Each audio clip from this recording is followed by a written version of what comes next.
राम राम। आज 13वें अध्याय को आरंभ करेंगे। बड़ा ही सुंदर अध्याय है ये।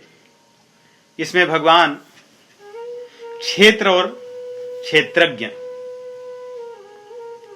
ज्ञान और ज्ञेय, इनकी चर्चा करेंगे कि क्षेत्र क्या है, क्षेत्रज्ञ क्या है, ज्ञान क्या है और ज्ञान किस लिए होता है, ज्ञान के द्वारा क्या पाया जाता है, ज्ञेय क्या है। अर्जुन ने भगवान से प्रश्न किया था 12वें अध्याय में कि प्रभु मुझे बताइए कि श्रेष्ठ लोग कौन हैं, आपके सगुण उपासक जो हैं वो, या निर्गुण निराकार जो आपके उपासक हैं वो। उसी का उत्तर भगवान आरंभ किए हैं जो आगे चल रहा है। अर्जुन पूछते हैं भगवान से कि हे प्रभु, एवं सतत युक्ता ये भक्ता त्वां पर्युपासते ये चाप्यक्षरम अव्यक्तम तेषां के योग वित्तमाः। ये आपके सगुण उपासक और निर्गुण उपासकों में कौन श्रेष्ठ है। तो 12वें अध्याय में हमने देखा कि भगवान अपने भक्तों की चर्चा करते हैं जो सगुण उपासक हैं, और यहाँ पे जो भगवान के ज्ञानी भक्त हैं, ज्ञानी जो उपासक हैं, उसकी चर्चा करेंगे। इसमें आरंभ भी भगवान क्षेत्र से करते हैं कि क्षेत्र क्या है।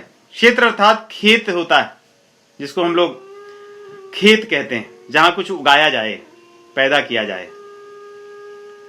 तो भगवान कहते हैं कि इस खेत को भी समझो, इस क्षेत्र को समझो। कौन सा क्षेत्र? कहते हैं इदम इदम शरीरम। ये जो शरीर है ये क्षेत्र है। क्यों क्षेत्र है?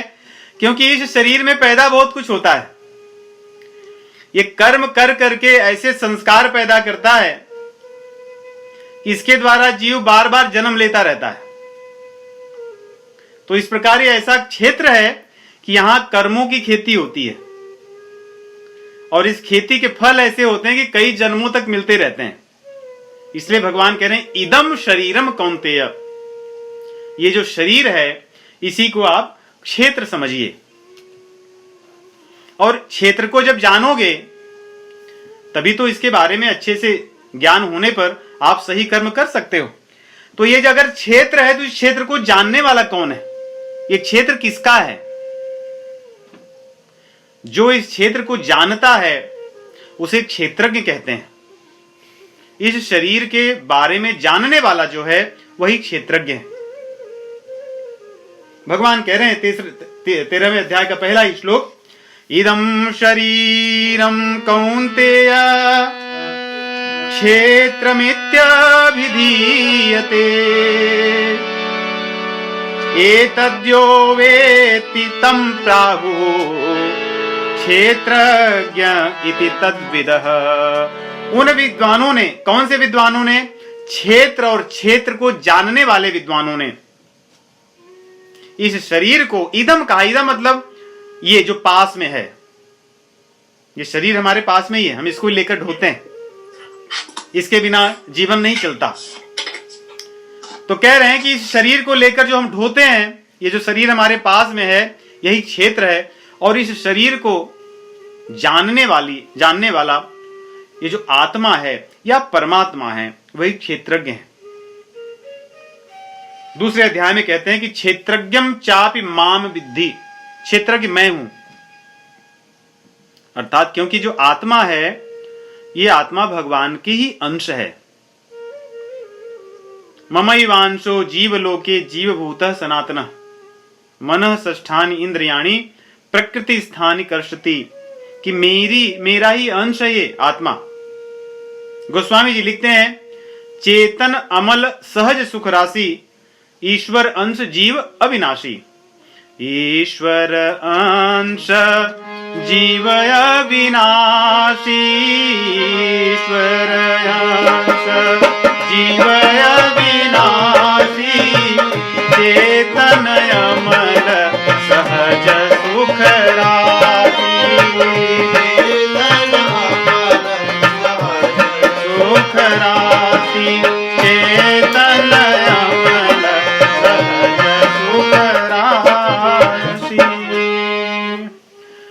मेरा ही अंश है, भगवान कहते हैं। इसलिए यहां भगवान कह रहे हैं कि मैं जो हूं, मैं क्षेत्रज्ञ हूं, क्योंकि मैं इस सबको जानता हूं। आत्मा वो भी क्षेत्रज्ञ है। तो यहां पे दो आप भाग ऐसे देखिए कि संसार और शरीर, इनकी एक सजातीयता है। ये दोनों एक ही चीज के हैं। जिससे संसार बना है, उन्हीं के कुछ अंशों को लेकर शरीर बना है। और जो भगवान है, जो परमात्मा है, उन्हीं की अंश ये आत्मा है, वही जो जीव है। तो यहां पे दो भाग है, क्षेत्र और क्षेत्रज्ञ। ये संसार जो है और संसार के पंचभूतों से बनी हुई जो शरीर है, ये क्षेत्र है। और क्षेत्रज्ञ आत्मा और परमात्मा ये क्षेत्रज्ञ हैं। अब इस शरीर को अगर ध्यान से देखें तो शरीर स्थूल जो दिखती है बाहर से, पृथ्वी तत्व, जल तत्व, अग्नि तत्व, वायु तत्व और आकाश तत्व, ये जो तत्व, आवाज नहीं सुन रही। माता जी आवाज ऐसी होगी, जब हम गाएंगे ना तो आवाज कम और ज्यादा होगी। आप लोगों को आ रही आवाज? नहीं कुछ किसी को? संतोष जी, इसमें एक सेटिंग है ऑटो एडजस्ट वॉल्यूम, आपने वो चेंज करके देखा है? वो जूम में एक सेटिंग।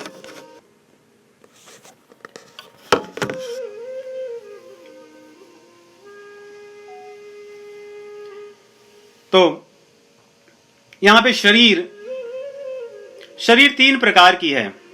एक तो जो पंच तत्व से बनी जो शरीर हम देखते हैं, पृथ्वी, जल, तेज, वायु और आकाश, इन तत्वों से बनी हुई। दूसरी जो हमारी सूक्ष्म शरीर है, मन है, बुद्धि है, अहंकार है, ये जो सूक्ष्म शरीर जिनको हम नहीं देख पाते। और एक कारण शरीर है, जिसके कारण जीव इस संसार में बंधा है। जो हमारे नहीं है, हम उनको अपना माने हुए रहते हैं, इसलिए बार बार जन्म लेना पड़ता है। और इसी शरीर को मुनियों ने, संतों ने 5 प्रकार के कोष भी वर्णन किए हैं। जैसे जो अन्न के खाने से जो बनता है, जो बाहरी शरीर दिखता है, ये अन्नमय कोष है, ये अन्न से बना हुआ है। दूसरा हमारा जो मन है, मन अपनी दुनिया में रहता है, वो अपनी चीजों को अपनी दृष्टि से देखता है, इसलिए मन का अपना ही एक शरीर मानिए, मनोमय कोष। और जो हमारी प्राण शक्ति है, जिनके कारण हम कर्म करते हैं, जिससे हमारी सारी चेष्टाएं होती हैं, प्राणमय शरीर। और बुद्धि से संबंधित जो ज्ञानमय कोश है, जिसको विज्ञानमय कोश भी कहते हैं। और इन सब के आगे जिससे इस संसार से हम जुड़े हैं, जो कारण शरीर है, जिसको अहंकार भी हम कह सकते हैं, जो चीजें हमारी नहीं हम उनको मान करके अपना माने हुए हैं, इसीलिए हम उनके कारण ही बार बार जन्म लेते हैं, जो हमारा कारण शरीर है। क्योंकि जब बुद्धि का कार्य समाप्त हो जाता है, उसके बाद एक कारण शरीर है, जिसके कारण हम बार बार संसार में आते रहते हैं। इसी को आनंदमय कोश भी कहते हैं। क्योंकि जब संसार से अपनी सब संबंध खत्म हो जाते हैं, जो सुसुप्ति अवस्था हो जाती है, तो वहां पे एक प्रकार का आनंद होता है, क्योंकि सबसे छूट जाने का आनंद होता है। उसे आनंदमय कोश कहते हैं। और जब तक व्यक्ति जागते रहता है तो तीनों उसको दिखता है, सूक्ष्म शरीर, सामने दिखने वाला स्थूल शरीर और कारण शरीर, सभी दिखते हैं। और जब सो जाता है तो स्थूल शरीर की याद नहीं रहती, इंद्रियां इन सब का याद नहीं होता, लेकिन मन इन सब चीजों को ले लेता है अपने ऊपर। इसलिए सो जाने पर मन या मनोमय शरीर या सूक्ष्म शरीर ये चलता रहता, अनुभव होता है। और जब व्यक्ति आनंद में, जब सुसुप्ति अवस्था में चला जाता है, तब उसको आनंद की अनुभूति, क्योंकि संसार से एक तरह से संबंध छूट जाता है, कट जाता है।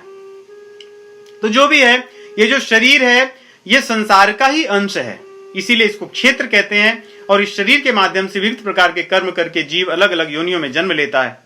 और इस शरीर को जानने वाला जो आत्मा है, जो परमात्मा है, वे क्षेत्रज्ञ हैं। इस प्रकार भगवान आगे कहते हैं कि हे अर्जुन, ये जो ज्ञान मैं बता रहा हूं, ये कोई नई या नया ज्ञान नहीं है। ये ज्ञान हमारे ऋषियों ने विविध प्रकार से बताया है। हमारे वेदों में इस ज्ञान की विविध प्रकार से और बहुत ही हेतु मद भी भगवान कहते युक्त युक्त, अर्थात ऐसे तर्क के साथ इन सब की चर्चा हुई है। उपनिषदों में, ब्रह्म सूत्र में, सर्वत्र इसी तत्व की चर्चा हुई कि क्षेत्र क्या है और क्षेत्रज्ञ क्या है, जीव क्या है, संसार क्या है, भगवान कौन है, इनसे बंधन कैसे मुक्त होगा, इन सब की चर्चा हुई है। इसीलिए भगवान इस ज्ञान को कहते हैं यत्तद् ज्ञानम मतम मम, मेरे अनुसार ज्ञान तो वही है, बाकी सब ज्ञान नहीं है। क्यों? क्योंकि यदि कोई व्यक्ति बंधा हो, किसी को बांध करके आप रखे हो बंधन में, और वो ऐसा कर्म करे कि उसका बंधन और बढ़ता ही जाए, तो अज्ञान का कोई बहुत बड़ा अच्छा काम नहीं कर रहा है वो। यदि उसका कर्म ऐसा हो कि उसका जो बंधन है बंधन छूट जाए, इसका अर्थ जो कर्म कर रहा है वो ज्ञान वाला काम कर रहा है, छूटने का प्रयास कर रहा है, अन्यथा बंधता ही जा रहा है, तो अज्ञान का कर्म है। इसीलिए भगवत गीता में भगवान ने जिस कर्म से संसार बंधन नष्ट हो जाए, जिस कर्म से जीव परमात्मा की तरफ सम्मुख हो जाए, उसे ही ज्ञान या सत्कर्म कहा जाता है। बाकी ज्ञान ज्ञान नहीं है, क्योंकि वो तो बांधता है। इसलिए गोस्वामी तुलसीदास जी लिखते हैं कि संसार के कर्म ऐसे हैं या सकर्म ऐसे हैं कि इन सकर्म से कुछ नहीं होता है और भी आपको बांधेंगे। श्रुति पुराण बहु कहे पाई, श्रुति पुराण बहु कहे पाई, छूटन अधिक अधिक रुझाई, छूटन अधिक अधिक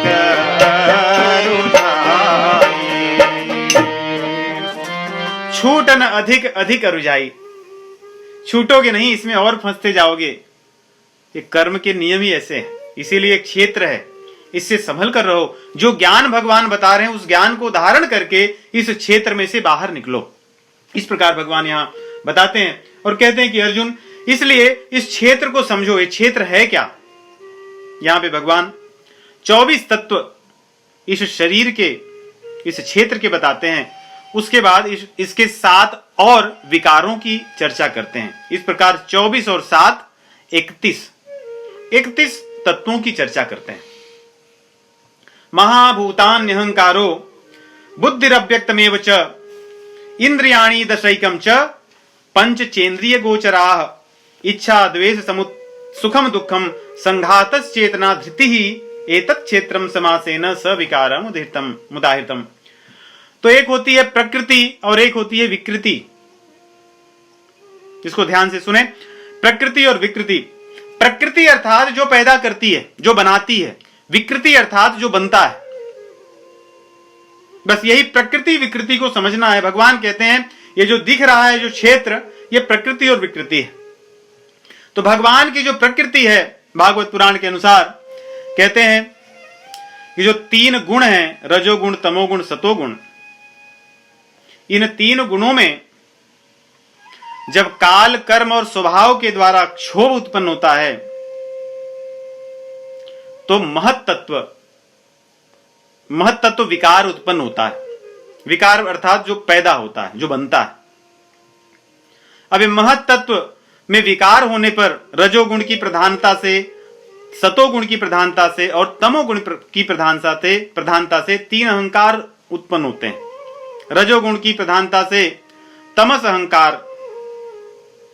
और रजोगुण की प्रधानता से तेजस अहंकार और सतोगुण की प्रधानता से वैकारिक अहंकार उत्पन्न होते हैं। जिसको यहां पे भगवान ने कहा कि अव्यक्तम अर्थात जो दिखता नहीं, प्रकृति है मेरी, वो वही मेरा प्रकृति है जिससे महत्तत्व बनता है। महत्तत्व अर्थात बुद्धि समझिए। यहां पे जो भगवान कह रहे हैं कि बुद्धि, उसी को महत्तत्व समझिए। और उससे फिर अहंकार उत्पन्न होता है, तमस अहंकार। रजस अहंकार और सतोगुणी अहंकार। सतोगुणी अहंकार को वैकारिक अहंकार कहते हैं, जिससे मन उत्पन्न होता है और 10 इंद्रियों के देवता उत्पन्न होते हैं, अधिष्ठात्री देवता, क्योंकि हर इंद्रिय के देवता होते हैं जो ज्ञान को बताते हैं।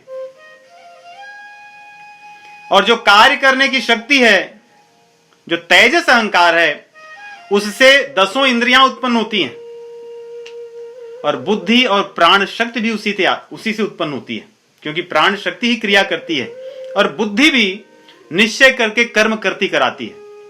मन तो संकल्प विकल्प करता है, लेकिन निश्चय करने का या कार्य करने की निश्चय तो बुद्धि करती है।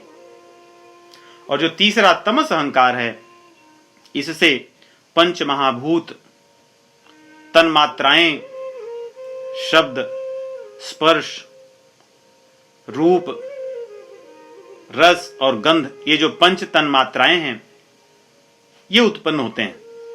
तो इस प्रकार यदि हम देखें तो भगवान उन्हीं की चर्चा करें। भगवान कह रहे हैं कि महाभूतानि अर्थात पृथ्वी, जल, अग्नि, वायु और आकाश, उसके बाद में अहंकार, बुद्धि या महत्त्व और अव्यक्तम अर्थात प्रकृति, ये सब चीजें हो गई। और उसके बाद में रूप है, रस है, गंध है, स्पर्श है और तेज है। स्पर्श, आकाश का शब्द, वायु का स्पर्श, अग्नि का रूप, जल का रस और पृथ्वी का गंध, ये पंच तन्मात्राएं हैं, जिसको यहां पे इंद्रिय गोचर कह रहे हैं, पंच चेंद्रिय गोचराह। इस प्रकार यदि हम देखें तो भगवान के अनुसार यहां पर और मन की बात करते हैं, क्योंकि इन इंद्रियों का जो राजा है, जो इनका नेता है, वो मन ही तो है। तो 5 हमारी कर्मेंद्रियां, आंख, नाक, कान, त्वचा, जीभ, और 5 हमारी ज्ञान इंद्रियां, आंख, कान, नाक, त्वचा, जीभ, और 5 हमारी कर्म इंद्रियां, हाथ, पैर, मुख और मल मूत्र त्याग करने की इंद्रियां। तो इस प्रकार ये 10 इंद्रियां, और इन इंद्रियों के स्वामी हमारे मन 11, 5 जो रूप, रस, गंध, स्पर्श और शब्द हैं, ये हो गए 16। उसके बाद में अहंकार 17, बुद्धि 18 और प्रकृति 19, और 5 जो हमारे महाभूत हैं, पृथ्वी, जल, तेज, वायु और आकाश, तो 24 हो गए। अब इन सब 24 तत्वों से ही तो शरीर बना है, इसके अलावा और कुछ है नहीं। इन 24 तत्वों में देखो, जो चेतना के कारण या भावना के कारण क्या बनता है, इच्छाएं बनती हैं, ये भी इसी से उत्पन्न होते हैं। इंद्रियों से, मन से, बुद्धि से ये सारी चीजें उत्पन्न होती हैं कि व्यक्ति की कुछ इच्छा बनती है, ये कर लूं, वो कर लूं, ये पा लूं, इनके साथ ऐसा कर दूं, उनके साथ वैसा कर दूं। इस प्रकार की जो इच्छाएं हैं, मन के जो संकल्प विकल्प होते हैं, उसके कारण इच्छा, और चीजें हमारी अच्छी ना हो, मन अनुरूप ना हो, द्वेष की भावना भी उत्पन्न होती है। इस प्रकार ये विकार उत्पन्न होते हैं। इन्हीं के कारण जीव के भीतर सुख और दुख, इनका अनुभव करता है, उसके मन में इसका अनुभव होता है, सुख दुख। और संघातस चेतना धृति ही, संघात अर्थात होता है एक पिंड, बहुत सी चीजों का एक समूह। तो जो चीजें बता रहे हैं भगवान, ये पंच तत्व जो हैं या अन्य जो तत्व हैं, 24 तत्व, इन सबको मिलाकर ही तो शरीर जो दिखता है बना है। और ये शरीर है क्या? संसार में जो पृथ्वी है, ये शरीर नष्ट होने के बाद उसी पृथ्वी में मिलता है। संसार में जो तेज है, ये जो पिंड दिख रहा है, ये नष्ट होने के बाद उसी में मिलता है। तो अग्नि अग्नि में चले जाता है, जल जल में चले जाता है, वायु वायु में, और पृथ्वी पृथ्वी में, और आकाश तत्व आकाश में। तो इन तत्वों का मिलकर जो एक पिंड दिख रहा है, ये संघात है। और इस पिंड के भीतर प्राण शक्ति है। और ये प्राण शक्ति जब जीव जन्म लेता है तब से लेकर के जब व्यक्ति शरीर छोड़ता है तब तक उसके भीतर रहते हैं। और इन्हीं के कारण क्रिया शक्ति होती है, क्योंकि प्राण जब धीरे धीरे क्षीण हो जाते हैं, कमजोर हो जाते हैं, तो व्यक्ति की सब इंद्रियां तो होती हैं लेकिन कोई काम नहीं कर पाते। अर्थात प्राण शक्ति ही कर्म करने के लिए जो शक्ति प्रदान करते हैं। तो कह रहे हैं इसको चेतना यहां पे कहें भगवान। और धैर्य, धृति, आदमी के भीतर कुछ धारण करने की क्षमता होती है कि मैं ये करूंगा, ये मैं नहीं कर सकूंगा, इसको मैं इस संकल्प के साथ करूंगा, इसको नहीं कर सकूंगा। कभी व्यक्ति के भीतर अच्छी भावनाएं आती हैं, कभी वो भावनाएं क्षीण हो जाती हैं। इस प्रकार जो धारण करता है उसे धृति कहते हैं। तो इस प्रकार यदि हम देखें तो इच्छा, द्वेष, सुख, दुख, संघात, चेतना अर्थात प्राण शक्ति और धृति, ये 7 तत्व यहां हो गए 6ठे श्लोक में, और 24 तत्व 5वें श्लोक में। इनको मिलाएं तो कुल 31 तत्व होते हैं। भगवान कहते हैं ये जो 31 तत्व हैं यही क्षेत्र हैं। यही जो 31 तत्व हैं, एतत् क्षेत्रम समासेन सविकारम उदाहृतम, और ये विकार सहित हैं, अर्थात ये कुछ चीजें पैदा करते हैं और किसी से पैदा होते हैं। और सभी तत्व पैदा नहीं करते, लेकिन अधिकतर तत्व पैदा करते हैं और किसी से पैदा होते हैं। जैसे इंद्रियां और कुछ चीजें पैदा नहीं करती, लेकिन पैदा होती हैं दूसरों से। उसी प्रकार जो पंचभूत हैं वे पैदा होते हैं तेजस तमस अहंकार से, और वे पैदा करते हैं अन्य भूतों को। जैसे आकाश पैदा करता है वायु को, वायु पैदा करती है तेज को, अग्नि को, अग्नि पैदा करती है जल को, जल पैदा करती है पृथ्वी तत्व को। और ये अपनी अपनी तन्मात्राओं को भी पैदा करते हैं। जैसे शब्द से आकाश बनता है और स्पर्श से वायु निकलती है, तो तन्मात्राएं भी बनती हैं। तो इस प्रकार ये एक किसी से पैदा होते हैं और कुछ पैदा करते हैं, इसलिए इनको सविकारम उदाहृतम, इसलिए ये विकार युक्त हैं। और जो चीज पैदा होती है वो नष्ट होती है।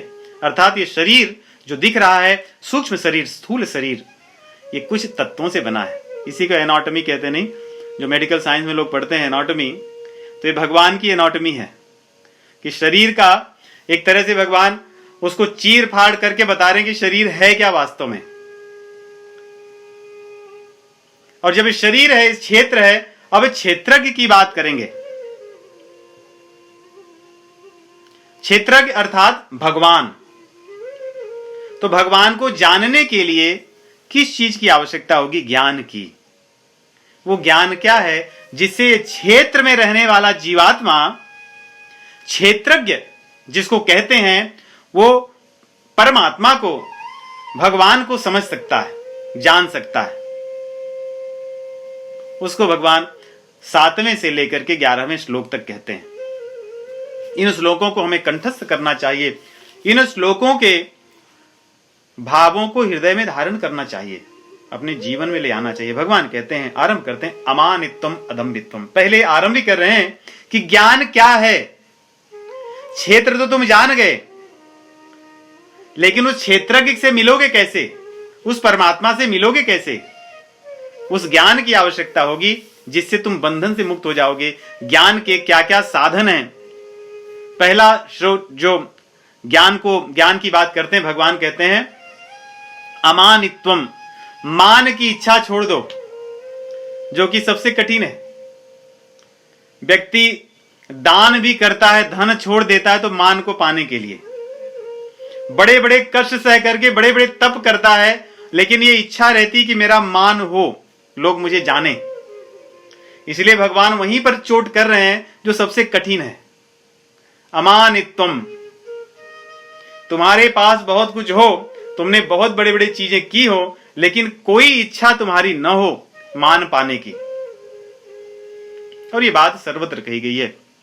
देखिए, चैतन्य महाप्रभु जो अपने 8 श्लोक की रचना किए, उनमें जो सबसे श्रेष्ठ, जो सबसे पहला उन्होंने कहा, उसमें इसी चीज की चर्चा की है। त्रिणादपि सुनीचेन तरोरपि सहिष्णुना अमानिना मान देना कीर्तनीय सदा हरि। अमानिना मान देना। गोस्वामी जी लिखते हैं, सब ही मान प्रद आपो अमान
कठिन कार्य है, बहुत कठिन कार्य है जीव के लिए। मान को छोड़ना, मान पाने की भावना का त्याग करना। लेकिन ये हमारे संतों ने, और जो रामचरितमानस में भगवान श्री रामचंद्र जी स्वयं भैया भरत से कहते हैं कि सब ही मान प्रद आप अमानी। जब हम दूसरों को मान देना आरंभ करेंगे तब मान पाने की भावना धीरे धीरे नष्ट हो जाएगी। जब तक हम मान पाने की भावना रखते हैं तब तक हम दूसरों को मान नहीं दे पाते। इसलिए हमें दूसरों को मान देना चाहिए, तब अपने आप मान पाने की भावना नष्ट हो जाएगी। इसलिए यहां भगवान पहली चीज कहते हैं अमानित्वम, उसके बाद में अदम्भित्वम, दंभ की भावना को छोड़ देना। हमारे पास जो नहीं है उसके लिए भी मान पाना, इस तरह का भाव मन में रखना कि मैं तो बहुत बड़े कुल का हूं, एक तरह से दंभ। कई बार हमें बहुत सी हमारे पास चीजें न होने पर भी हम दंभ करते हैं कि मेरे पास है, हम दिखाते हैं बाहर, दिखावटीपन। यह भी बहुत बड़ा घातक है। भगवान कहते हैं मान पाने की भावना और दंभ की भावना को छोड़ दो, क्योंकि दंभी व्यक्ति दूसरों से द्वेष करने लगता है। दूसरों के भीतर वो द्वेष को ही, दूसरों के भीतर दुर्गुणों को देखता है, दूसरों से द्वेष करता है, जैसे ये मुझसे आगे न चले जाएं, ये मुझसे बड़े न हो जाएं। इस प्रकार की भावना दंभ की भावना है। इसलिए यहां भगवान कह रहे हैं कि अमान, अदंभ और अहिंसा, मन से, वचन से और अपने कर्म से दूसरों का अहित न करना, दूसरों को कष्ट न देना। इस प्रकार अहिंसा की भावना और क्षांति ही आर्जवम, क्षमा करना दूसरों को, शांति। और उसके बाद में आर्जवम, सरलता, सरल होना चाहिए व्यक्ति को। मन में जैसी भावना हो वैसे ही व्यवहार करना चाहिए। इससे क्या होगा कि धीरे धीरे मन शुद्ध होने लगेगा कि हमें व्यवहार तो वैसे ही करना जैसा मन में है, जैसे बाहर वैसे ही भीतर, जैसे भीतर वैसे बाहर। यह सरलता है। और शांति ही अर्थात क्षमाशील होना चाहिए जीव को। सरलता की चर्चा रामचरितमानस में सर्वत्र आई है। सरल स्वभाव न मन कुटिलाई,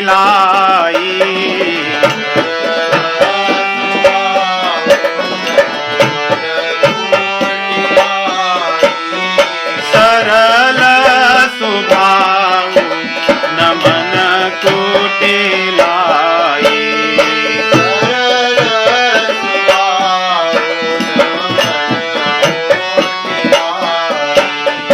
यथा लाभ संतोष सदाई,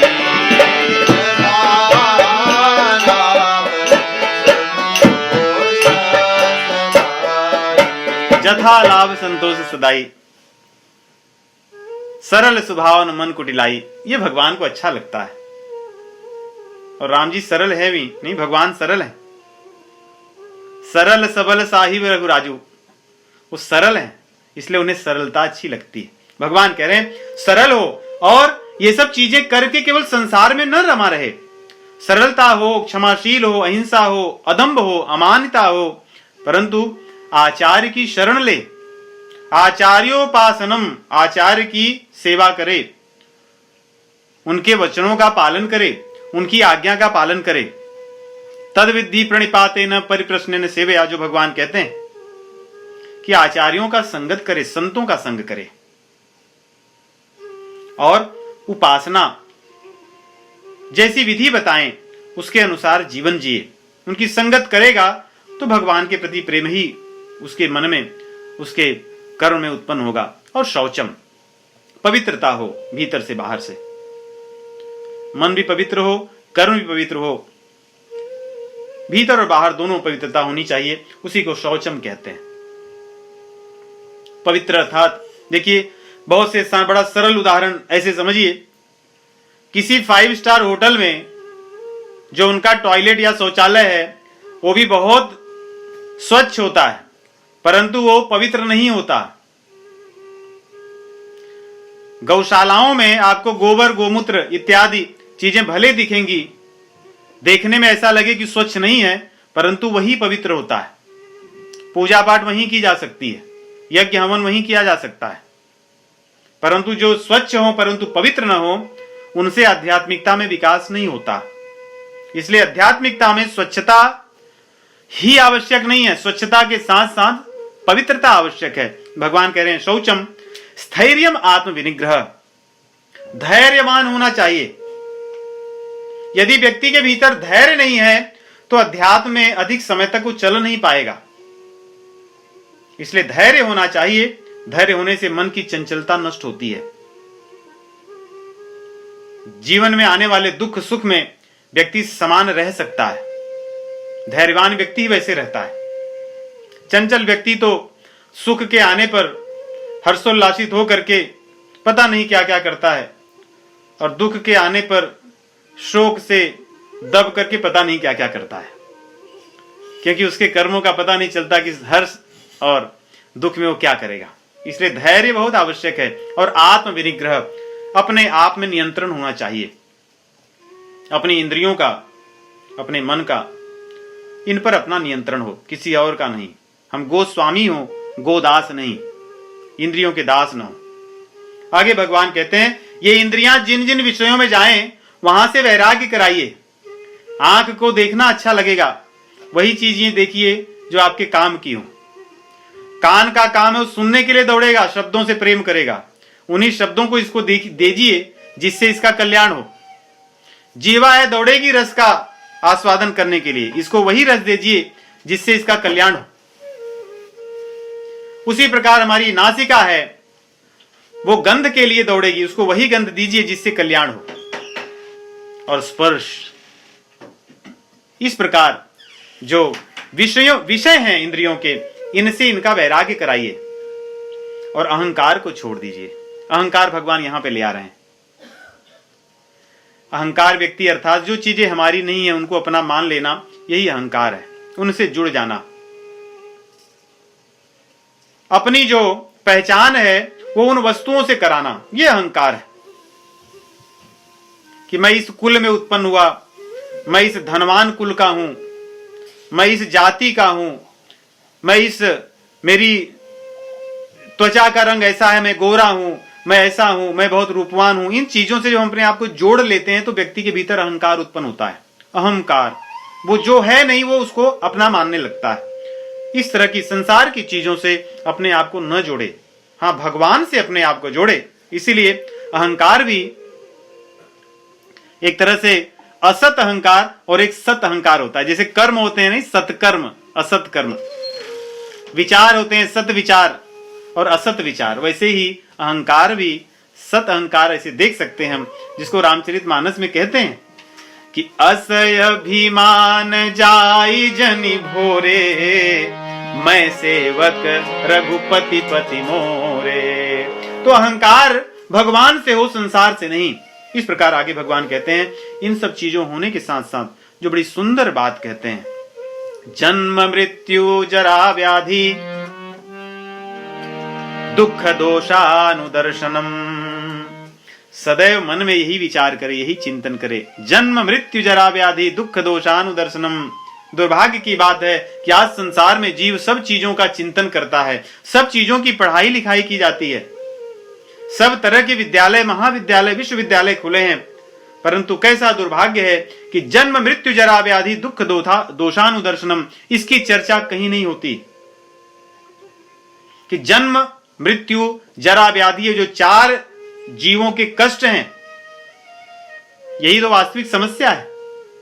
जन्म क्यों होता है, जन्म होने के बाद क्या होगा, जन्म होने के बाद में मृत्यु होगी, और मृत्यु और जन्म के बीच में जरा और व्याधि, व्याधियां होंगी, बीमारियां होंगी। आप कितना भी प्रयास कर लीजिए आप इनसे नहीं छूट सकते।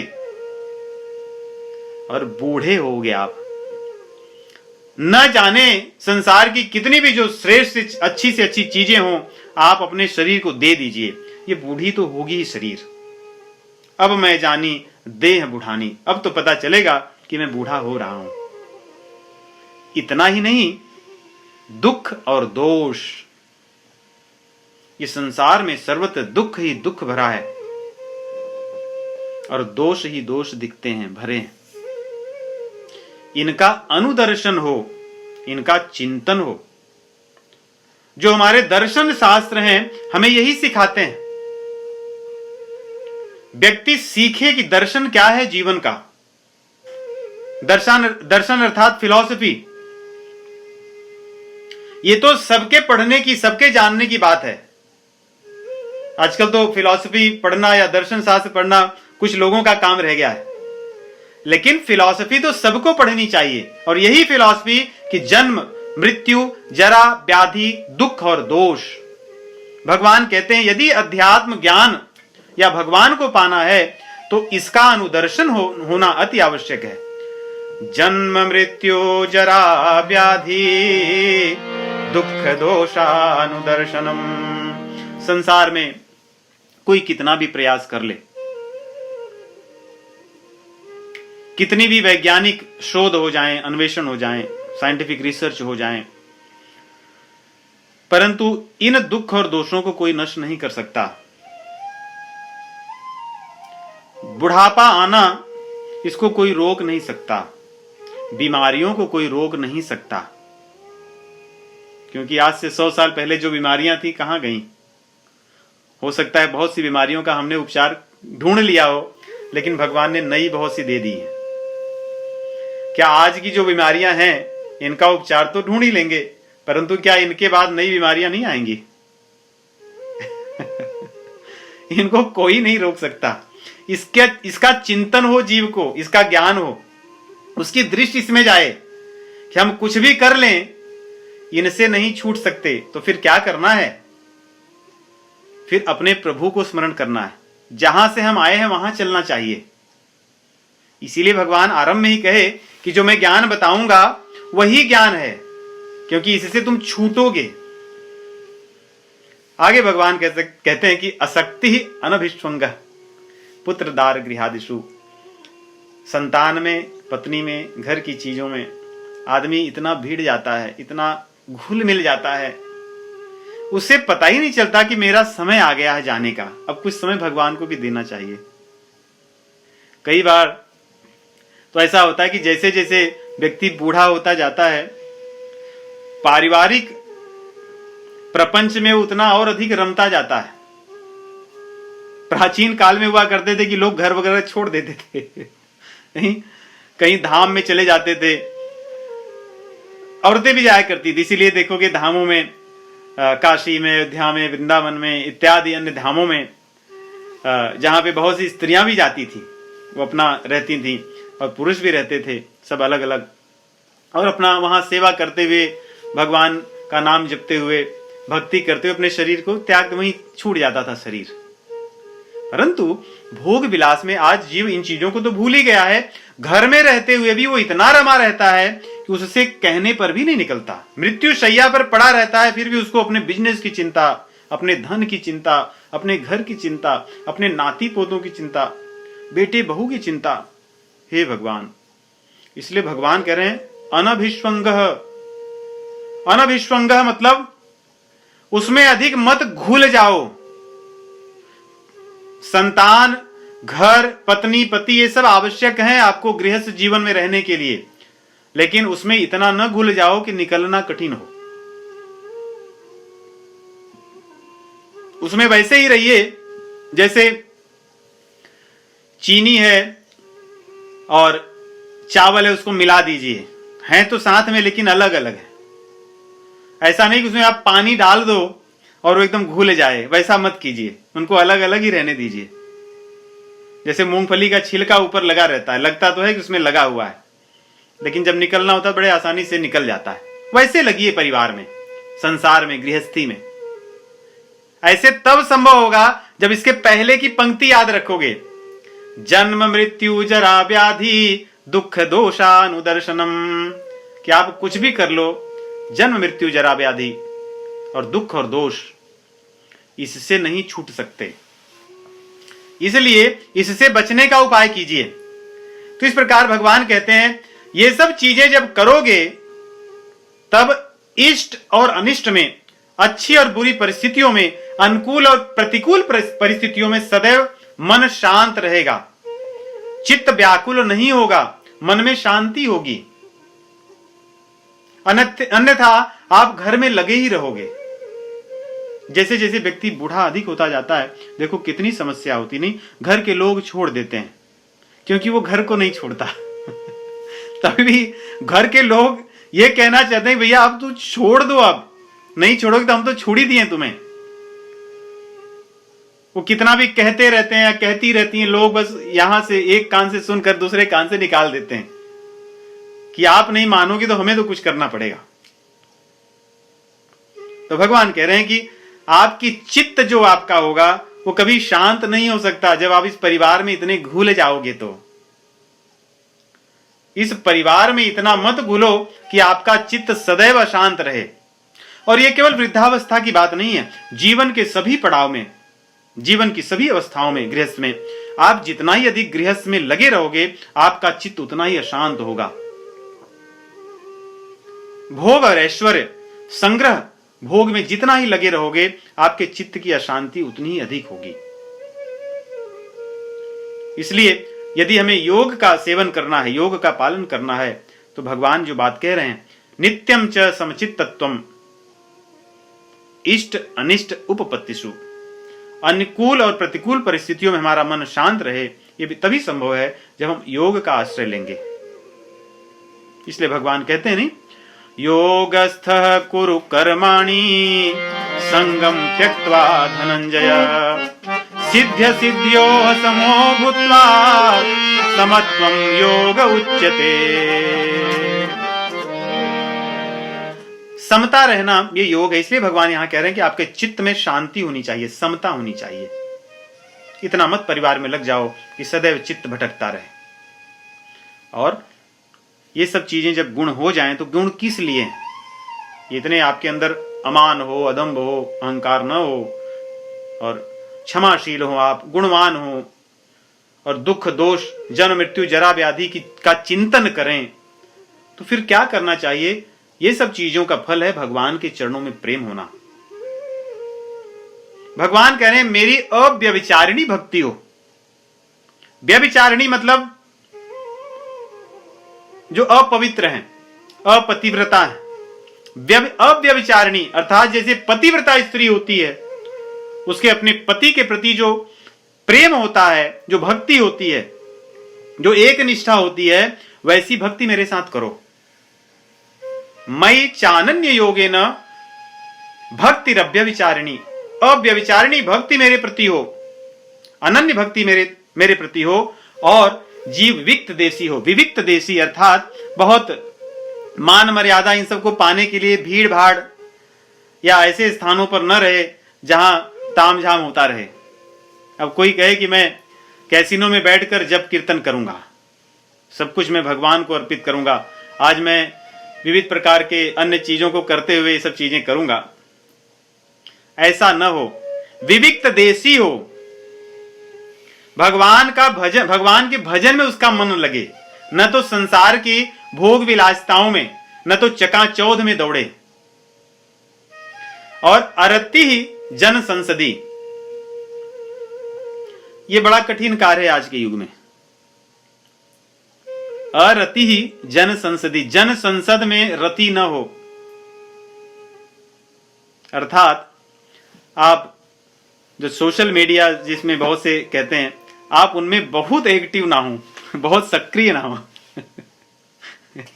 दिन भर बैठे व्हाट्सएप पर मैसेजेस फॉरवर्ड करते रहें, आपके पास 200 से अधिक ग्रुप में आप मेंबर्स हो और सबके मैसेजेस को पढ़ते रहें, फॉरवर्ड करते रहें, आप इन सब चीजों में लगे रहें। यही जन संसदी है। किसके जीवन में क्या चल रहा है, कौन कहां से फ्लाई कर रहा है, कौन कल क्या खाया था, नहीं ये सब चीजें तो रहती हैं। यही जन संसदी है। मुझे यहां मान मिले, वहां मान मिले, इनके पास दौड़ूं, उनके पास दौड़ूं, उन्होंने मेरे बारे में क्या कहा, मैं उनके बारे में क्या कहूं, ये जन संसदी है। कहते हैं इसमें रति ना हो, अरति ही जन संसदी, रति भगवान और भगवान के भक्तों में हो। देखिए यही तो कुसंग हो जाता है जब हम अब भगवान के भक्तों का साथ जैसे छोड़ते हैं माया इतनी प्रभावशाली है कि वो खींच लेती है, उसको समय नहीं लगता, अचानक ऐसे पकड़ती है और निगल जाती है। जैसे सर्प है, देखते रहता है और जैसे ही वो आश्वस्त हो जाता है कि अब मैं इस मेढक को पकड़ लूंगा, पकड़ते ही तुरंत उसको ऐसे अपने चंगुल में फंसाता है कि वहां से उसको निकलना कठिन हो सकता है। ये माया ऐसी ही है। ये जो जन संसदी है संसार की, ऐसे ही है। ये आपको कब अपने भीतर खींच ले जाएगी आपको पता नहीं चलेगा। इसलिए भगवान कहते हैं इसमें अरति हो, विविक्त देशी हो, आप एकांत में रहने की आदत डालिए। एकांत में रहने का अर्थ ऐसा भी है कि आदमी एकांत में रहकर भी मन से दुनिया में रमा रहेगा, ऐसी भी संभावना है। यदि किसी को व्यवस्था न हो एकांत में रहने की, मान लो कोई व्यक्ति कुछ चीजें बेचने वाला हो जो भीड़ भाड़ वाले स्थान में रहता हो, तो उसको एकांत कहां, एकांतिक भक्ति उसकी कहां होगी?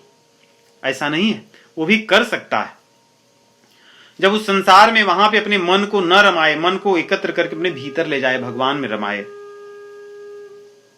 अपने इंद्रियों को नियंत्रित करे, तो भीड़ में रहकर भी वो एकांत में रह सकता है। और जो व्यक्ति भोगी है, हो सकता है एकांत में बैठा हो और बगुला भगत की तरह जप करने का नाटक भी करता हो, परंतु उसका मन तो संसार में ही रमता होगा। ऐसी भी संभावना है, हो सकती है। इसलिए इन शब्दों का या भगवान के उपदेश का उस तरह से अर्थ कीजिए जिसमें आप भगवान से जुड़ सकें और जिसमें दंभ ना हो कि हाँ मैं तो एकांत में रहता हूं और अपने सारे वीडियोस और फोटोज मेरे फेसबुक पे लाइव चलते रहते हैं कि मैं किस तरह से एकांत में हूं, और फिर जब मेरा दिन खत्म होता है तब उसमें जाकर के मैं देखता हूं कि लोगों ने मेरे एकांत रहने को किस प्रकार देखा, कैसे कहा, क्या बोले। यह एकांतिक रहना नहीं है। तो इस प्रकार आगे भगवान कह रहे हैं कि अध्यात्म ज्ञान नित्यत्वम तत्व ज्ञानार्थ दर्शनम। इस प्रकार सदैव अध्यात्म ज्ञान में व्यक्ति रहे, सदैव जो मैंने बातें बताई हैं उसके चित्त में रहें, उसकी भावनाओं में रहें, उसके विचार उस प्रकार के हों। केवल एक क्षण के लिए ना हो कि मैंने आज सुबह 1 घंटे ऐसे कर लिए इस प्रकार की चीजें, अब दिन भर मैं अपने अन्य विचारों से चलूंगा, ऐसा नहीं। अध्यात्म ज्ञान नित्यत्वम, इस प्रकार का ज्ञान उसके हृदय में सदैव रहे, सदैव उसका वो स्मरण करे, चिंतन करे, और इस ज्ञान से भगवान पाए जाएंगे। इस ज्ञान का अर्थ भगवान है, उनका वो दर्शन करे। ये ज्ञान मैं क्यों कर रहा हूं? मेरे अंदर अदम्भ है, मेरे अंदर अमान्यता की भावना है, किस लिए? क्या संसार को दिखाने के लिए? नहीं, भगवान को पाने के लिए। इसलिए भगवान कह रहे हैं तत्व ज्ञानार्थ दर्शनम। तत्व ज्ञान का अर्थ मैं हूं, भगवान कह रहे हैं कि मैं हूं, इसलिए मेरा वो दर्शन करने का प्रयास करे, मेरा दर्शन करे। ये सारी चीजें जो मैंने बताया, भगवान कह रहे हैं, इसके अलावा बाकी जो चीजें हैं वो अज्ञान है, केवल यही चीज ज्ञान है। क्यों? क्योंकि इस ज्ञान से आप मुझे जान जाओगे, जो आपका उद्देश्य है। इस ज्ञान से आप संसार के बंधन से मुक्त हो जाओगे, इसलिए ये ज्ञान है। ये ज्ञान आपको 84 लाख योनियों में जो आपका भ्रमण हो रहा है उसमें से आपको निकाल देगा, इसलिए ज्ञान है। और बाकी सब चीजें इसके अलावा, अहंकार के अलावा कौन सा चीज है? अगर कह रहे हैं कि भगवान अहंकार न करो, उसके अलावा क्या है? अहंकार करो, वो आपको संसार में बांधेगा। भगवान कह रहे हैं अदंभ, अगर आप उसके अलावा दूसरा क्या करोगे? दंभ, आपको संसार में बांधेगा। भगवान कह रहे हैं अमानित्वम, आप मान की आशा मत करो, उसके अतिरिक्त आप क्या करोगे? मान पाने के लिए प्रयास करोगे, वो आपको संसार में बांधेगा। इसलिए भगवान कह रहे हैं इसके अतिरिक्त अन्य जो भी ज्ञान है उसको मैं अज्ञान मानता हूं, क्योंकि वो आपको संसार में बांधने वाला है। तब ज्ञान की चर्चा कर लिए भगवान, क्षेत्र और क्षेत्रज्ञ की बात की है, अभी ज्ञान की बात की है। तो इस ज्ञान का उपयोग क्या है? इस ज्ञान का उपयोग भगवान को पाना है। इस ज्ञान के माध्यम से हम भगवान को पाएं, इसलिए भगवान कहते हैं ज्ञेयम यत्तत् प्रवक्ष्यामि यज् ज्ञात्वामृतमश्नुते अनादिमत् परम ब्रह्म न सत्तन्ना सदुच्यते। कह रही है जो मैंने ज्ञान तुम्हें बताया है, इस ज्ञान के द्वारा कौन जानने योग्य है? ज्ञान से कोई जाना जाता है नहीं। हम किसी को ज्ञान दें, कोई व्यक्ति ज्ञानी हो जाए अर्थात वो कुछ चीज जान गया, तो भगवान कह रहे हैं मैंने जो ज्ञान बताया इसका उपयोग जानना मुझे है। यदि इस ज्ञान का उपयोग करके कोई व्यक्ति मुझे न जान पाया तो व्यर्थ ज्ञान है। अब कहते हैं जो मैं हूं या क्षेत्रज्ञ जो है, जो परमात्मा है, भगवान है, वे न तो सत हैं न तो असत हैं। नहीं, वैसे तो हम सत जानते हैं भगवान को और असत संसार को जानते हैं, लेकिन भगवान यहां कह रहे हैं न तो सत है न तो असत है, न सत्तन्ना सदुच्यते। और ये बात सुनने में बड़ी लग रही कि भाई आप यहां पे कह रहे हो न सत्तन्ना सदुच्यते, इसके पहले आप 9वें अध्याय में कह आए हो अमृतम चैव मृत्युश्च सदा सच्चाहम अर्जुन, कि मैं मृत्यु भी हूं, अमृत भी हूं, मैं सत भी हूं और असत भी हूं। एक जगह आप कह रहे हो कि आप सत भी हो और असत भी हो, और यहां पे आप कह रहे हो कि न तो आप सत हो और न असत हो। तो ये कैसी बात है? तो इसको ऐसे ही समझें, जहां पे सूर्य होगा, सूर्य के लिए न तो दिन है और न तो रात है,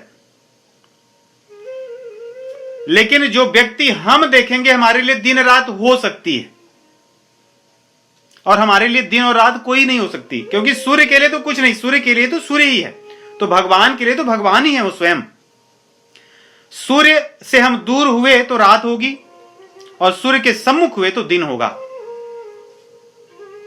इसलिए दिन और रात तो सापेक्ष ज्ञान है, दूसरे पर आधारित हैं। सूर्य से दूर होते ही रात्रि और सूर्य के सम्मुख होते ही दिन होता है। तो इसी प्रकार जो सत और असत है तो सापेक्ष हैं। जब हम अज्ञान की तरफ जाएंगे तो असत और भगवान की तरफ जाएंगे तो सत, लेकिन भगवान तो भगवान है। हम वहां रहेंगे तो भगवान में ही सदैव रहेंगे। सब कुछ भगवान से ही उत्पन्न होता है, परंतु भगवान सब कुछ नहीं है, ये इनसे परे। तो यहां पे भगवान कह रहे हैं कि अर्जुन इस ज्ञान से मुझे जानोगे जो सत और असत इनके परे हैं। और ये ऐसा, मैं ऐसा हूं या परमात्मा ऐसा है, भगवान ऐसे हैं कि ये सर्वत्र फैले हुए हैं।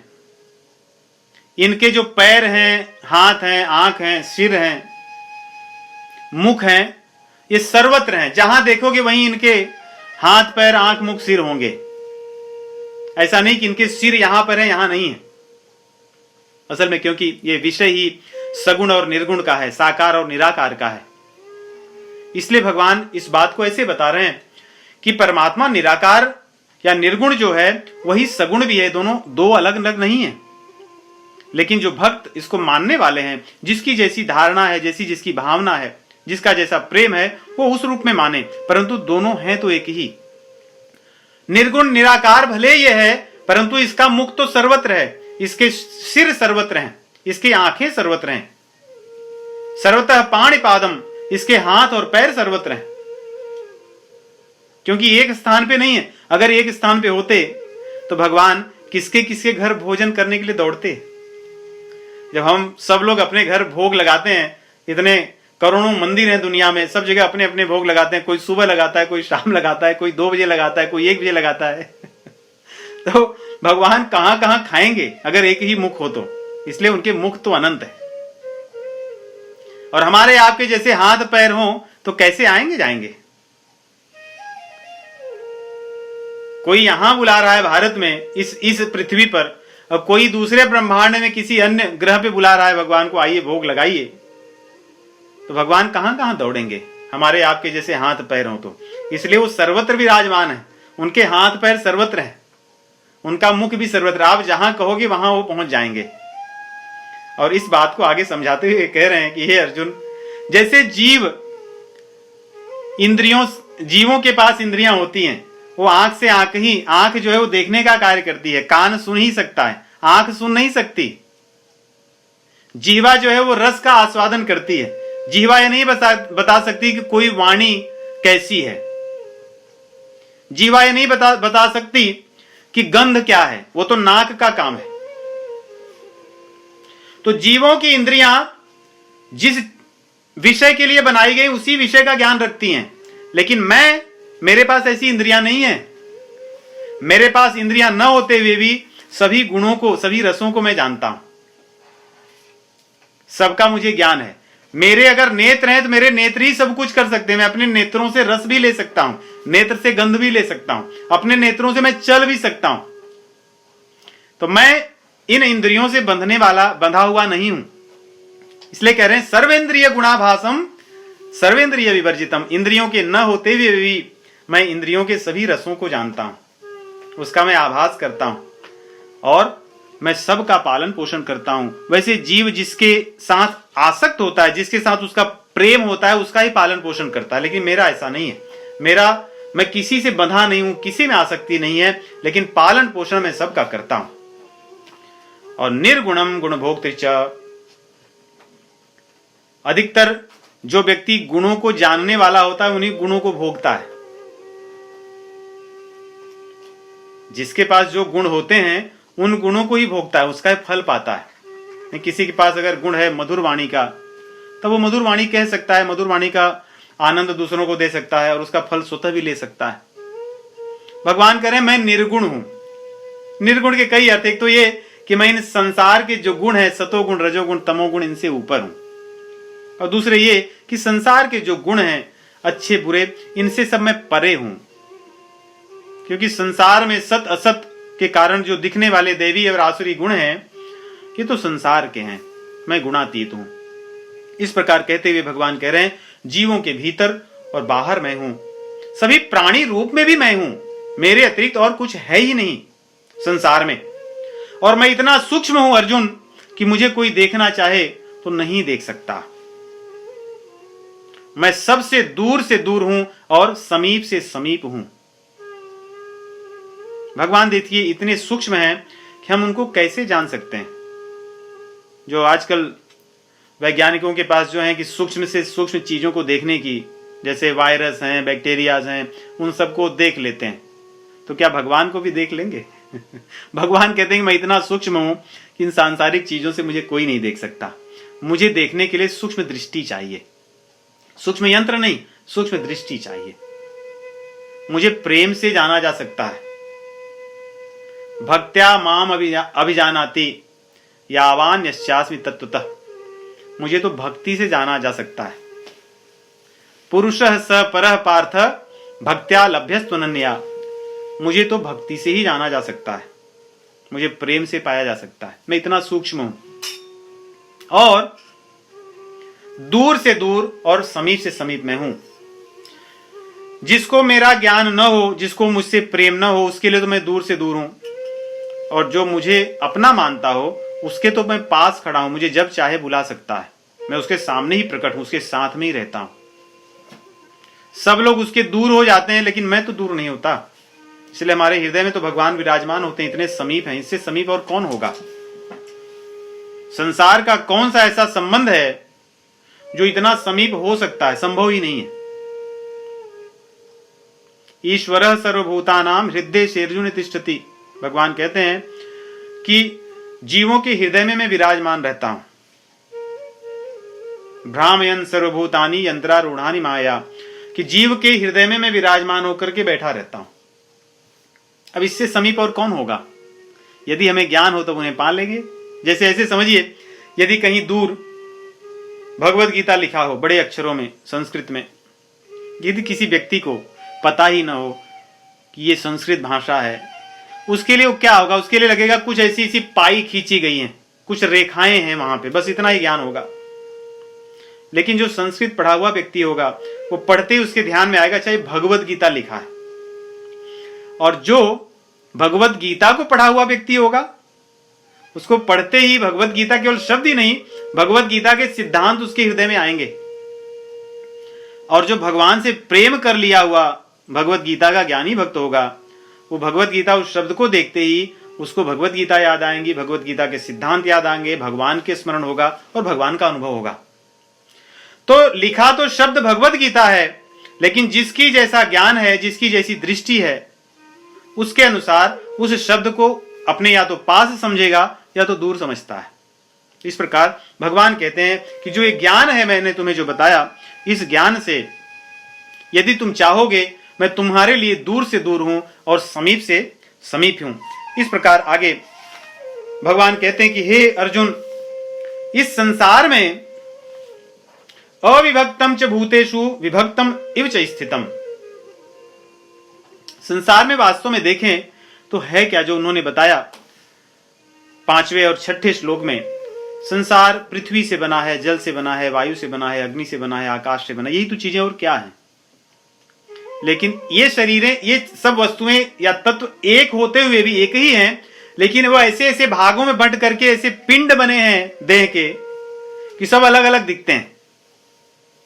और है क्या, जैसे मान लीजिए कि बर्फ के टुकड़े हों, उसको जल में डाल दिया जाए, बर्फ के गोले हों, उनको जल में डाल दें, तो हैं तो वास्तव में जल ही, लेकिन अलग अलग टुकड़े हैं, गोले हैं। वैसे संसार में जो ये शरीरधारी जो क्षेत्र दिखते हैं या जो जीवात्मा है, अपरेमितस्त्वन्याम प्रकृतिम विद्धि ये पराम जीव भूताम महाबाहो ययेदम धारते जगत। जो संसार को धारण किए हुए जो जीव हैं, ये जीव वास्तव में ये पंच महाभूत तथा अन्य तत्वों से बने हैं। अलग अलग दिख रहे हैं लेकिन हैं तो एक ही वास्तव में, अंत में ये एक ही हो जाएंगे। इसलिए भगवान कह रहे हैं कि उस दृष्टि से इस तत्वों को देखिए कि सर्वत्र अलग अलग जीवों के रूप में दिखता हुआ जो तत्व है वो मैं भी कह रहे हैं, अपने लिए कहते हैं मैं हूं, सब प्राणियों में अलग अलग दिखता हुआ भी मैं एक ही हूं। भूत भर्तरी च तद्ज्ञेयम् ग्रसिष्णु प्रभु विष्णु च। मैं जीवों का पालन करने वाला हूं, उनका संहार करने वाला हूं और उनका सृजन करने वाला हूं। मैं ही ब्रह्मा हूं, मैं ही विष्णु हूं और मैं ही शिव हूं। ये सब तत्व मुझसे, या ये जो संहार करने वाले, पालन करने वाले या रचना करने वाले, ये कोई अलग नहीं, ये सब मैं हूं। आगे भगवान कह रहे हैं इन सब से आगे, ज्योतिषामपि तज्ज्योतिः तमसः परमुच्यते ज्ञानं ज्ञेयं ज्ञानगम्यं हृदि सर्वस्य विष्ठितम्। कि ज्योतिषामपि तज्ज्योतिः, ज्योतियों में ज्योति मैं हूं। देखिए संसार में ज्योति का अर्थ ज्ञान भी होता है। जैसे सूर्य अगर न हो तो हमें किसी चीज का ज्ञान न हो, क्योंकि हम न देख पाएंगे, न कोई क्रिया कर पाएंगे, न हमें कोई चीज पता चलेगी। तो सूर्य एक प्रकार से अग्नि तो देते ही हैं, तेज देते हैं, परंतु हमें ज्ञान भी देते हैं कुछ चीजों को देखने की। अगर सूर्य हो भी, हमारे पास नेत्र न हो, तो हम चीजों को देख करके ज्ञान नहीं प्राप्त कर सकते। तो इस प्रकार अगर देखें तो ज्योतिषाम अपि तज्ज्योति, कहते हैं जो ज्ञान प्राप्त करने की, जो ज्ञान प्राप्त होता है वो मुझसे ही प्राप्त होता है। जैसे हमारी जो इंद्रियां हैं, इंद्रियां संसार की चीजों को देखती हैं, इनका अनुभव करती हैं। जल है, वायु है, पृथ्वी है, आकाश है, तेज है, इनका अनुभव हमारी इंद्रियां करती हैं। लेकिन इंद्रियों का अनुभव कौन करता है? इंद्रियों के ज्ञान का अनुभव मन करता है। इंद्रियों के ज्ञान को मन जानता है। तो इस प्रकार जो मन है वो इंद्रियों के सभी विषयों का ज्ञान है उसको लेता है, और जो मन है, मन के ज्ञान को कौन जानता है या मन का अनुभव कौन करता है? बुद्धि करती है। इसीलिए मन संकल्प विकल्प कर लेता है, परंतु जो बुद्धि होती है वो निश्चय करती है कि ये काम करना है कि नहीं करना है। तो मन को प्रकाशित वास्तव में बुद्धि करती है, और बुद्धि को इसके ऊपर जो बैठा अहंकार है वो इसके ज्ञान को जानता है। लेकिन देखिए बुद्धि मन को तो जान सकती है, लेकिन मन बुद्धि को नहीं जान सकता। जैसे हमारी आंख है, आंख रूप को जान सकती है, लेकिन रूप आंख को नहीं जान सकता। कि जान सकता है? नहीं समझ सकता। हमारी नासिका गंध को समझ सकती है, लेकिन गंध को नहीं पता कि नासिका क्या है। और इतना ही नहीं, एक इंद्रिय का जो विषय है वो दूसरी इंद्रिय को पता ही नहीं है। ऐसा भगवान ने इन ज्ञान को विभाजित करके रखा है। आंख को पता ही नहीं कि गंध होती क्या है, आंख को पता ही नहीं है कि रस क्या होता है, जीवा को पता ही नहीं कि रूप क्या होता है। ये इतने सीमित किए गए हैं अपने ज्ञान में। लेकिन मन को इन सभी इंद्रियों के रस का, इन सभी इंद्रियों के विषय का ज्ञान होता है। मन को पता होता है कि मीठा क्या है, तीखा क्या है, गर्मी क्या है, सर्दी क्या है, गंध अच्छी है या बुरी है, रूप अच्छा है या बुरा है। मन को सब ज्ञान होता है, सभी इंद्रियों का वो ज्ञान रखता है, लेकिन मन को बुद्धि के बारे में नहीं पता होता कि बुद्धि का ज्ञान क्या है। तो आदमी या यहां पे ये जो क्रम है, आगे को तो जानते हैं लेकिन पीछे को नहीं जानते। जैसे मान लो वो हम विद्यार्थी जब बैठे रहते हैं कि एक के बाद एक, जैसे परीक्षा देने गए हो, सबसे आगे एक बैठता है, फिर उसके पीछे, फिर उसके पीछे, फिर उसके पीछे। तो जो सबसे पीछे है वो आगे वाले सभी को जान लेता है, देख लेता है कम से कम, लेकिन जो सबसे आगे बैठा है उसको नहीं पता कि कौन है पीछे। उनमें सभी लोग अपने आगे तो जान सकते हैं लेकिन पीछे किसी को नहीं जानते। उसी प्रकार ये इंद्रियां हैं, इंद्रियां विषयों को जानती हैं लेकिन विषय इंद्रियों को नहीं जानते। मन इंद्रियों को जानता है परंतु मन बुद्धि को नहीं जानता। बुद्धि मन को जानती है, इंद्रियों को जानती है, विषयों को जानती है, लेकिन बुद्धि अहंकार को नहीं जानती। और इसी प्रकार अहंकार जो है ये बुद्धि को, मन को, इंद्रियों को, विषयों को, सबको जानता है, इसको सब पता है, लेकिन अज्ञानतावश ये स्वयं का आत्मा को नहीं समझ पाता, नहीं दे। परंतु जो आत्मा है वो सबको जानती है। अहंकार, बुद्धि, मन, इंद्रिय, विषय सबका ज्ञान है उसे। और इसके पीछे ज्ञान किसका है? आत्मा को जो ज्ञान मिल रहा है वो कहां से आ रहा है? वो भगवान का ज्ञान है, क्योंकि वो भगवान की अंश है। इसलिए भगवान यहां कहते हैं कि ज्योतिषाम अपि तज्ज्योति, ज्ञान में या ज्योतियों, ज्योति का जो तेज है, ज्योति का जो स्वरूप है, जो ज्ञान, वो मैं हूं। रामचरितमानस में गोस्वामी जी ये बात लिखते हैं, विषय करन सुर जीव समेता, विषय करन सुर जीव समेता, सकल एक ते एक सचेता,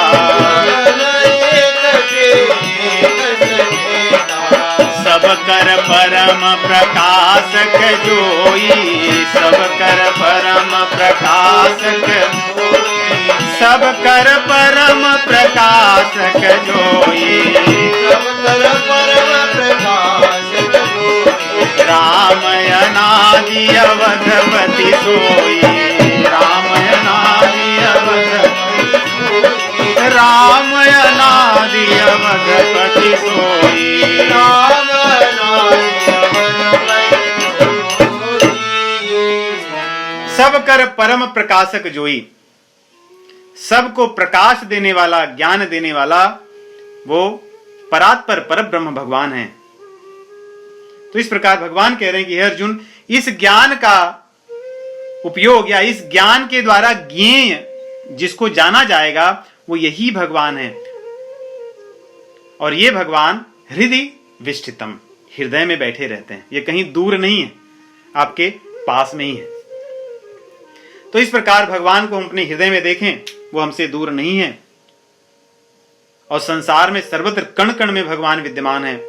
उनको हम अपने जैसा न समझें कि हमारी जैसी उनके आंख, कान, नाक, त्वचा, जीभ हैं, इसलिए वो भी सीमित हैं, वो ये नहीं कर सकते, वो ये नहीं कर सकते, ऐसा कर सकते हैं, वैसा कर सकते हैं। ये हमारी अज्ञानता है। इसलिए भगवान ने ज्ञान की बात की तो ज्ञान से क्या जाना जाएगा उसकी बात की।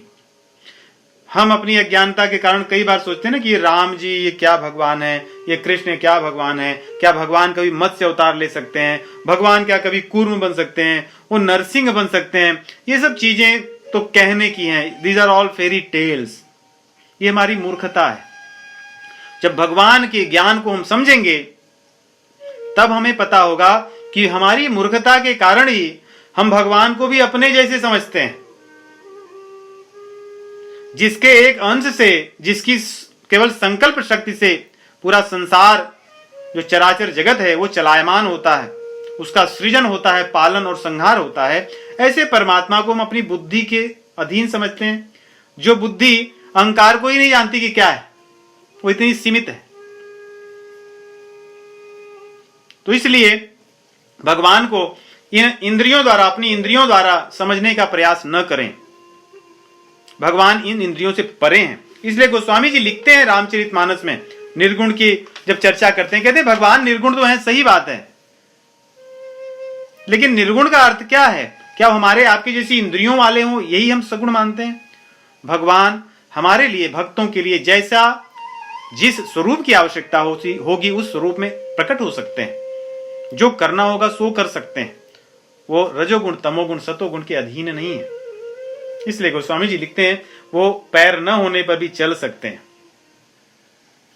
उनके मुख न होने पर भी सब चीजें खा सकते हैं, हाथ न होने पर भी सभी कर्म कर सकते हैं। इसलिए उनको अपने जैसा न समझें। बिनु पद चलई सुनई बिनु काना, बिनु पद चलई सुनई कर बिनु करम करई विधि नाना।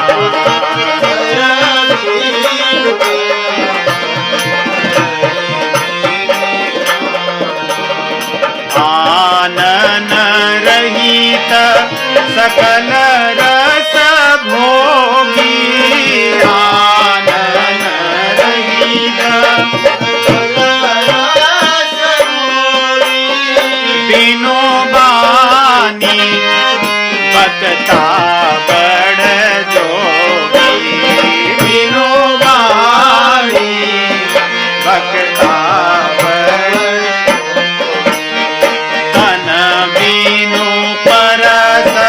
नयन बीनु देखा, तन बीनु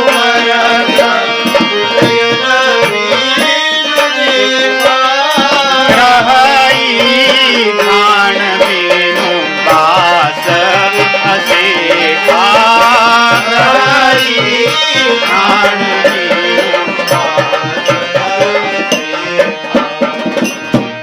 वो तो कुछ भी कर सकते हैं, वो इंद्रियों के अधीन नहीं है, क्योंकि इंद्रियां तो संसार में इतनी सीमित हैं कि मन को नहीं जान सकती, केवल विषय भोगों को जान सकती है। इसलिए भगवान को इनके इस सीमा में रखने की अपनी अज्ञानता से हम बाहर निकलें और भगवत गीता में बताए गए भगवान का जो ज्ञान है 7वें श्लोक से लेकर के 11वें श्लोक तक, इसको अपने जीवन में साधना के रूप में इसको धारण करें और उससे भगवान के प्रेम को पाने के लिए उनसे प्रार्थना करें। इन बातों को कह करके भगवान कहते हैं कि हे अर्जुन, इति क्षेत्रम तथा ज्ञानम ज्ञेयम चोक्तम समासतः। इस प्रकार मैंने तुम्हें क्षेत्र, क्षेत्रज्ञ और ज्ञान और ज्ञेय इसका संक्षेप में तुम्हें बता दिया, और इसको जान करके मद्भक्त एतद् विज्ञाय मद्भावायोपपद्यते, इसको जान करके तुम मुझे प्राप्त करोगे, या जो भक्त होता है इसको जान करके मुझे प्राप्त करता है। इस प्रकार भगवान ने 5वें और 6ठे श्लोक में क्षेत्र का वर्णन किया, 7 से लेकर के 11वें श्लोक में ज्ञान का वर्णन करते हैं, और 12 से लेकर के 17 श्लोक में वे ज्ञेय कौन है, ज्ञेय भगवान जो है उनका वर्णन करते हैं। आगे हम देखेंगे कि भगवान किस प्रकार इस ज्ञान को आगे बढ़ाते हैं। आप सभी को राम राम।